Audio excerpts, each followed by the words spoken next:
Penertiban dugaan pelanggaran oleh sebuah villa di Desa Canggu, Kecamatan Kuta Utara, kini masih menunggu hasil pengukuran lahan yang diduga melebihi batas sertifikat hak milik. Pengukuran dilakukan menyusul adanya dugaan pelanggaran sempadan sungai. Proses ini melibatkan Badan Pertanahan Nasional Kabupaten Badung, Balai Wilayah Sungai Bali Penida, serta Satuan Polisi Pamong Praja Badung. Hasil pengukuran nantinya akan menjadi dasar bagi manajemen villa untuk melakukan pembongkaran secara mandiri jika terbukti melanggar aturan tata ruang. Kepala Satpol PP Badung, I Gusti Agung Ketut Surya Negara membenarkan bahwa pengukuran telah dilakukan pada 14 Oktober 2025. Namun hasilnya saat ini masih berada di BPN Badung. Disebutkan bahwa pihak Balai Wilayah Sungai dan BPN Badung meminta waktu untuk menyampaikan hasil pengukuran serta kepastian lebar sungai. Tim Satpol PP juga telah mendatangi BPN untuk menanyakan perkembangan hasil ukur tersebut. Hasil pengukuran diperkirakan baru akan disampaikan paling cepat pada 20 Oktober 2025. Dijelaskan bahwa hingga Jumat pekan lalu, hasil pengukuran masih memerlukan tanda tangan dari pimpinan BPN. Setelah hasil resmi diterima, langkah selanjutnya akan difokuskan pada verifikasi pelanggaran yang dilakukan.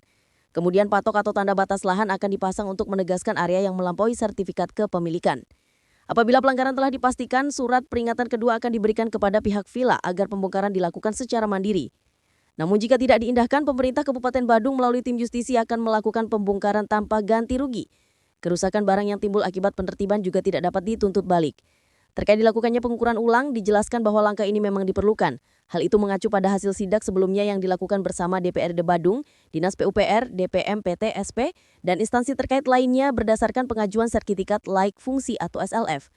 Dalam pemeriksaan tersebut ditemukan dugaan pelanggaran bangunan di luar batas sertifikat hak milik dengan luas sekitar 4 hingga 5 are atau setara 400 hingga 500 meter persegi. Ditegaskan bahwa data akurat diperlukan karena akan menjadi dasar pembongkaran, sehingga hasil pengukuran resmi dari BPN dan rekomendasi dari BWS wajib dijadikan acuan. Sebelumnya DPRD Bandung bersama tim teknis telah meninjau langsung lokasi villa setelah menerima laporan masyarakat mengenai pelanggaran tata ruang di sempadan sungai. Dari hasil pengecekan lapangan ditemukan bangunan yang berdiri di luar area sertifikat kepemilikan sekaligus melanggar batas sempadan sungai.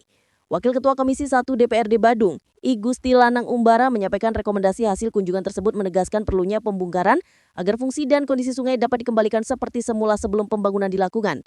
Jenis pohon konservasi yang akan digunakan antara lain bambu, beringin, trembesi, waru, mahoni, dan suren. Sementara jenis produktif mencakup durian, alpukat, kelapa, mangga, dan kakao. Fokus utama program ini adalah kawasan riparian, yakni zona sepanjang 50 meter dari sungai yang berfungsi menahan erosi serta memperbaiki kualitas air.